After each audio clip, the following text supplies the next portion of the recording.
കഴിഞ്ഞ പിണറായി സർക്കാരിൻ്റെ കാലത്ത് പോലീസ് കേസുകൾ അട്ടിമറിക്കുകയും പോലീസിനെ ദുരുപയോഗം ചെയ്യുകയും ചെയ്തിരുന്ന ഒരാളായിരുന്നു ADGP MR അജിത് കുമാർ. അതെ, വളരെയധികം ആരോപണ വിധേയനായിരുന്നു. നമ്മുടെ ഇവിടെ നടന്ന ആക്രമണത്തിന് പിന്നിൽ അദ്ദേഹം തന്നെയായിരുന്നല്ലോ.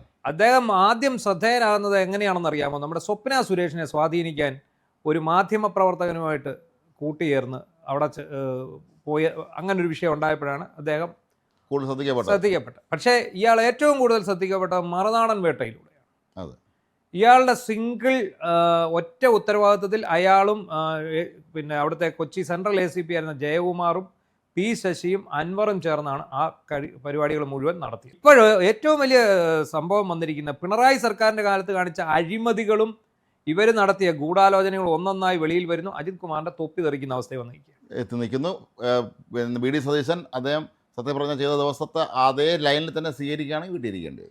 ഈ അജിത് കുമാർ ശരിക്കും ആരാണെന്നറിയോ? ഇയാളായിരുന്നു ഈ BJP കേന്ദ്ര നേതൃത്വവും ഈ CPMന്റെ സംസ്ഥാന ഭരണവും തമ്മിലുള്ള ഇതിനിടയ്ക്കുള്ള ഒരു പാലം പുള്ളിയായിരുന്നു, അന്തർധാരയുടെ പാലം. അതുകൊണ്ട് തന്നെയാണ് അയാളെ പിണറായി വിജയന് സംരക്ഷിക്കേണ്ടി വന്നത്. ഒട്ടും സംരക്ഷിക്കാൻ പറ്റാത്ത അവസ്ഥയായപ്പോഴാണ് ഇയാൾ തൃശ്ശൂർ പൂരം കലക്കിയതുമായിട്ട് ബന്ധപ്പെട്ടുള്ള വിഷയമായപ്പോഴാണ് ഈ CPI മസിൽ പിടിച്ചുകൊണ്ടാണ് ഇയാൾക്ക് പുറത്തു പോകേണ്ടത്. അതെ, അപ്പം നമ്മളിപ്പം പറഞ്ഞു വരുന്നത് ഈ രക്ഷാപ്രവർത്തനം, ആലപ്പുഴ രക്ഷാപ്രവർത്തനം AD തോമസിനെയും മറ്റേ എന്താ ജുവലിനെ അടിച്ച ആ വിഷയത്തിൽ കറക്റ്റ് റിപ്പോർട്ട് അന്നത്തെ DYSP ആയിരുന്ന സുനിൽ രാജ് എന്ന് പറയുന്ന DYSP കൊടുത്തതാണ്.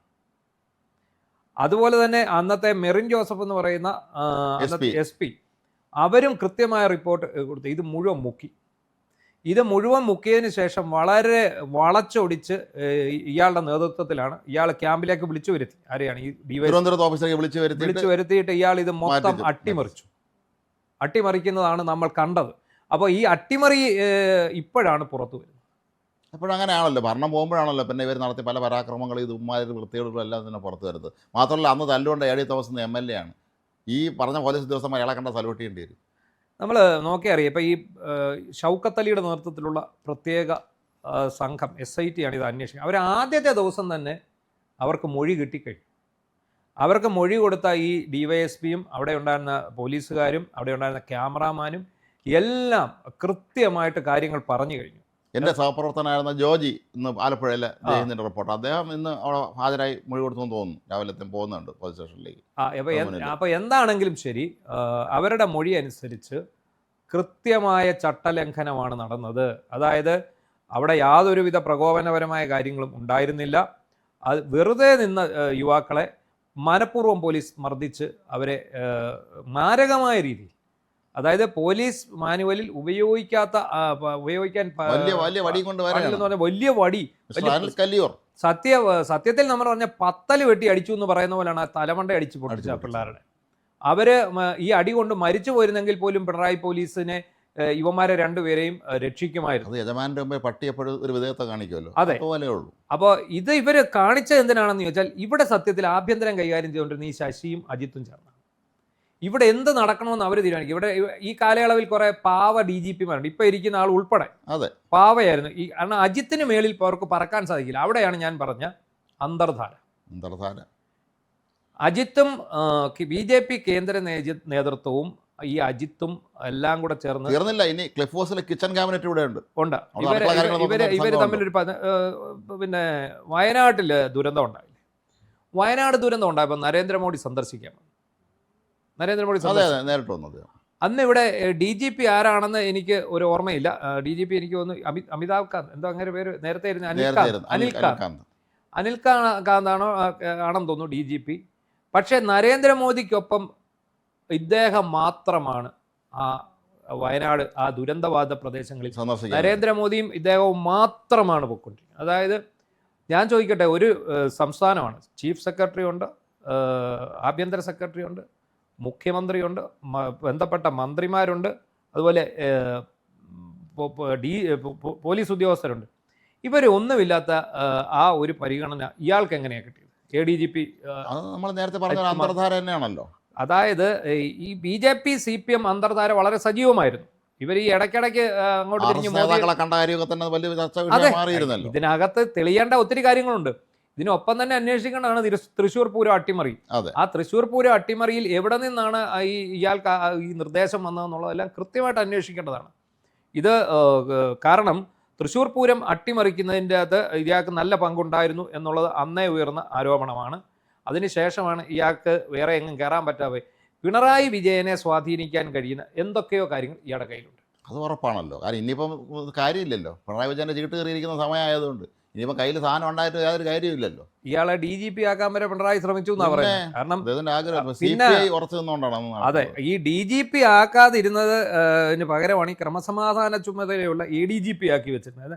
എല്ലാം ഇയാൾ തീരുമാനിക്കും. നമുക്കറിയാം, വ്യക്തമായിട്ട് അറിയാം. മറുനാടൻ റെയ്ഡിൽ എൻ്റെ വീട്ടിൽ റെയ്ഡ് ചെയ്തപ്പോൾ എനിക്കറിയാമല്ലോ, ഇയാൾ കൃത്യമായിട്ട് ഇയാൾ നിർദ്ദേശം കൊടുത്തിരുന്നു. ഇയാളോട് ഡയറക്റ്റ് ഇയാളുടെ ദൂതൻ എന്ന് പറയുന്ന ഈ ജയകുമാർ എന്ന് പറയുന്ന ACP ആയിരുന്നു. ഈ ACP ആണ് ഇത് കാര്യങ്ങളെല്ലാം കയറിയത്. കാരണം പോലീസ് ഉദ്യോഗസ്ഥരെല്ലാം നമ്മുടെ സുഹൃത്തുക്കളാണ്. ഈ നമ്മുടെ വീട്ടിൽ വന്ന അടക്കമുള്ള ഉദ്യോഗസ്ഥരെല്ലാം കൃത്യം കാര്യങ്ങൾ എൻ്റെ അടുത്ത് സംസാരിച്ചു. ഇത് എങ്ങനെയാണ് ഓപ്പറേറ്റ് ചെയ്തത്, എന്താണ്. അന്ന് പക്ഷേ ഇവർക്ക് ഭയങ്കര പേടിയായിരുന്നു.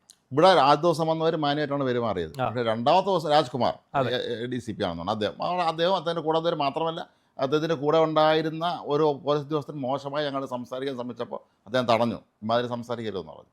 കാരണം ഈ ഇദ്ദേഹത്തിൻ്റെ മുന്നിൽ ഓവർ സ്മാർട്ട് കളിച്ചതാണ്. അയാൾ ASI കണ്ടാണെന്ന് തോന്നുന്നു. അയാൾ ഇങ്ങനെ ആവശ്യമില്ലാത്ത വലിയ മറ്റേ സിനിമയിൽ സുരേഷ് ഗോപി സ്റ്റൈലൊക്കെ ചോദിക്കാൻ തുടങ്ങി. അയാൾ ഞാനല്ല അതൊന്നും ചോദിക്കണ്ടെന്ന് പറഞ്ഞു.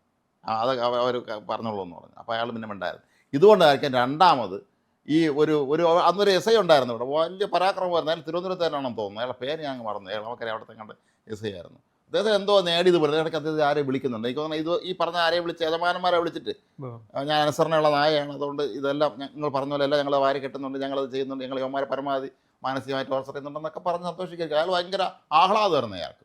അല്ല, ഈ മുഖ്യമന്ത്രിയും ആഭ്യന്തരമന്ത്രിയും ഈ കാര്യത്തിൽ കർശന നിലപാട് സ്വീകരിക്കണം. അതായത് ഈ കഴിഞ്ഞ 10 വർഷത്തിനുള്ളിൽ ADGP അജിത് കുമാർ ഈ പോലീസിൻ്റെ ക്രമസമാധാന ചുമതലയിലേക്ക് വന്നതിന് ശേഷം ഇവിടെ നടന്നിട്ടുള്ള സകലമാന ക്രയവിക്രയങ്ങളും, സ്വർണ്ണക്കടത്ത് കേസ് പിടിച്ചതും, കുഴൽപ്പണം പിടിച്ചതും, വിവിധ പോലീസ് സ്റ്റേഷനുകളിൽ അഡ്ജസ്റ്റ്മെൻറ്റ് നടത്തിയതും, അതുപോലെ ഒരുപാട് പേരെ ഭീഷണിപ്പെടുത്തി കേസുകളിൽ പിൻവലിപ്പിക്കുകയൊക്കെ ചെയ്ത സംഭവങ്ങൾ ഉണ്ടായിട്ടുണ്ട്. അത് വളരെ ഗൗരവകരമായ കുറ്റമാണ്. അത് ഇന്റലിജൻസിനടക്കം അറിയാവുന്ന കാര്യങ്ങളാണ്. ഇയാൾക്ക് വന്ന ഏറ്റവും വലിയ അടി കിട്ടിയത് എവിടെയാണെന്ന് ചോദിച്ചാൽ ശബരിമലയിൽ ആ സഞ്ചാരം ഉണ്ടായിരുന്നു, ട്രാക്ടർ സഞ്ചരിച്ചത് പിന്നെ ഒറ്റിക്കൊടുത്തു എന്ന അതിൻ്റെ പേരിൽ, അതായത് അത് മാധ്യമങ്ങൾക്ക് ചോർത്തി കൊടുത്തു എന്ന പേരിൽ ഒരുപാട് പേർക്കെതിരെ ഇയാൾ പ്രതികാര നടപടി സ്വീകരിച്ചിട്ടുണ്ട്. പക്ഷേ UDF ഇയാളെയൊക്കെ തൊടാൻ മടിക്കേണ്ടുന്ന ഒരു സന്ദർഭം അവിടെ ഉണ്ട്. അൻവർക്ക് ഇപ്പോൾ UDF കാരനാണ്. അപ്പോൾ അൻവർ പിന്നീട് എതിരായി. പക്ഷേ അൻവർ ഇയാൾക്കും പൊതുവായ ചില പ്രത്യേക രഹസ്യങ്ങൾ എന്തെങ്കിലും കാണാൻ സാധ്യത. അൻവർ ഇയാൾക്ക് എതിരായെന്ന് ചോദിച്ചാൽ ഇയാൾക്കും നിസ്സഹായനായി പോയ സന്ദർഭങ്ങളുണ്ടായി. അതായത് നമ്മളെ വേട്ടയാടണം എന്നുള്ളത്. മറുനാടൻ ഷാജനെ എങ്ങനെയും ഒരു ദിവസം അകത്ത് കിടത്തണം. അത് പക്ഷേ നമ്മുടെ ഈ നാട്ടിലെ കോടതികൾ നമ്മുടെ രക്ഷയ്ക്ക് വന്നത് കാരണം അത് നടന്നില്ല. പക്ഷെ അതിനപ്പുറം മറികടന്ന്, അത് മുഖ്യമന്ത്രി തന്നെ പറഞ്ഞല്ലോ. അതെ, ഇത് വേറെ ആരും പറഞ്ഞല്ല, മുഖ്യമന്ത്രി തന്നെയാണ് പറഞ്ഞത്. ഇയാളെ പിടിച്ച് അകത്തിടാൻ അൻവർ പറഞ്ഞു, ഞങ്ങൾക്ക് നിയമപരമായിട്ടല്ലേ ചെയ്യാൻ പറ്റൂ, കോടതികൾ അയാളെ വെറുതെ വിട്ടു. ഞങ്ങൾക്കാണ് അതിനകത്തെ അർത്ഥം എന്താ, ഞങ്ങൾ അയാളെ പിടിച്ച് അകത്തിടാവുന്ന ശ്രമിച്ചു, അത് നടന്നില്ല. കോടതികൾ അയാളെ കുറിച്ച് നമുക്ക് കോടതി നിർദ്ദേശം മറികടന്നു. അൻവറിനെ പറഞ്ഞ പത്രസമ്മേളനത്തിൽ ഞങ്ങൾ ബോംബെയിലും മറ്റേ എവിടെ ഉഗാണ്ടയിലൊക്കെ ഞങ്ങൾ ആളിനെ വിട്ടിട്ടുണ്ടായിരുന്നു. പക്ഷെ MRന്റെ ഈ അജിത് കുമാറിന്റെ ഈ ക്രമസമാധാന ചുമതലയുള്ള ADGP ആയിരുന്നപ്പോഴുള്ള സകലമാന നടപടിക്രമങ്ങളും അന്വേഷിക്കേണ്ടതാണ്. കാരണം ഇതിപ്പോൾ പുറത്തു വന്നത് ഇത് മാത്രമേ ഉള്ളൂ. ഇതല്ലാതെ ഒരുപാട് നിരപരാധികൾ പ്രതിയായ കേസുകളുണ്ട്. ഒരുപാട് നിരപരാധികളെ ഭീഷണിപ്പെടുത്തി കേസ് സെറ്റിൽ ചെയ്ത സംഭവങ്ങളുണ്ട്. അതെല്ലാം കൃത്യമായിട്ട് അന്വേഷിക്കണം. അതുപോലെ ഈ രാഹുൽ മാങ്കൂട്ടത്തിന്റെ ഫോൺ ചോർത്തിയത് അടക്കം ഇവരുടെ പങ്ക് അന്വേഷിക്കേണ്ടതാണ്. ഈ മാങ്കൂട്ടത്തിന്റെയും അദ്ദേഹവുമായിട്ട് ബന്ധപ്പെട്ട ഈ പീഡന കേസിലെ അതിജീവിതകളും ഫോൺ പോലീസ് ചോർത്തി എന്നൊരു ആരോപണം നിലനിൽക്കുന്നുണ്ട്. അത് വളരെ കൃത്യമായ കാര്യമാണ്.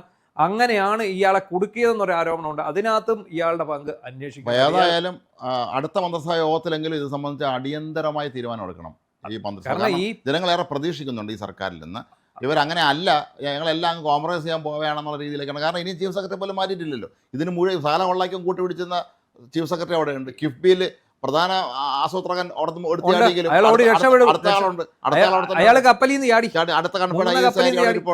അതാണ് ശരിക്കും ഈ ശശിയും അജിത്തും തമ്മിലുള്ള ഈ അവിശുദ്ധ കൂട്ടുകെട്ട് ഇവർ ചേർന്ന് ഇവിടെ നടത്തിയിട്ടുള്ള എന്തൊക്കെയാണോ നടത്തിയിട്ടുള്ളത് അതാണ് കൃത്യമായിട്ടും അന്വേഷിക്കേണ്ടത്. ആ വഴിയിലൂടെയാണ് ശരിക്കും പോണ്ടത്.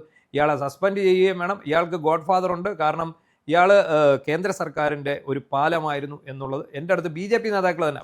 നിങ്ങൾക്കാർക്കും അറിയില്ല, ഞങ്ങളും ഇവരും തമ്മിലുള്ള പാലമാ ഈ അജിത്ത് എന്ന് എന്നോട് BJP നേതാവാണ്. തൽക്കാലം BJP-ക്കാർ കോൺഗ്രസിനെ സ്വാധീനിക്കാൻ വരില്ലായിരിക്കുമല്ലോ. പിന്നീട് നമുക്ക് ഈ തൃശ്ശൂർ പൂരമൊക്കെ അലമ്പിയപ്പോൾ നമുക്ക് ഈ കാര്യം മനസ്സിലായി, ഇതാണ് കൃത്യമായിട്ടുള്ള കാര്യം എന്നുള്ളത്. പക്ഷേ ഈ പാവപ്പെട്ട യുവാക്കളുടെ തലതല്ലിക്കേറിയ സംഭവത്തിൽ ആ യുവാക്കളെ ഈ പ്രതികളായിട്ടുള്ള ഭീകര പോലീസുകാരെ സർവീസിൽ ഇരിക്കാൻ പാടില്ല ഇനി ഈ പോലീസുകാർ ഒരിക്കലും. കാരണം ആനപ്പുറത്തിരിക്കുമ്പം പട്ടിയെ പേടിക്കണ്ട എന്ന് പറഞ്ഞ പോലെ ഇരുന്ന് എല്ലാ കാലത്തും ആനപ്പുറത്ത് കയറി ഇരിക്കാമെന്നാണ് കരുതിയിരുന്നത്. ഇപ്പൊ ആനപ്പുറത്തും താഴെ ഇറങ്ങി ഇപ്പോഴും പിണറായി വിജയന്റെ കൂട്ടത്തിൽ നിൽക്കുകയാണ് ഈ അടിച്ചവൻ, ഒരു അനിൽകുമാർ എന്ന് പറഞ്ഞവൻ ഇപ്പോഴും അങ്ങനെ നിൽക്കുകയാണ്. എന്താണെങ്കിലും ഇതിന്റെ മുഖ്യ സൂത്രധാരൻ, ഇതിന്റെ മാത്രമല്ല കഴിഞ്ഞ 10 വർഷത്തിനിടെ നടന്നിട്ടുള്ള സകലമാന അതിക്രമങ്ങളുടെയും മുഖ്യ സൂത്രധാരൻ MR അജിത് കുമാറാണ്. അയാൾക്കെതിരെയുള്ള നടപടിക്രമങ്ങൾ ഉണ്ടാക്കണം എന്ന് തന്നെയാണ് ഈ നാട്ടിലെ സാധാരണ ജനങ്ങളും കോൺഗ്രസ് പ്രവർത്തകരും ഈ അടക്കം മറുനാടൻ മലയാളിയുടെ എല്ലാ ജീവനക്കാരും ആഗ്രഹിക്കുന്നത്.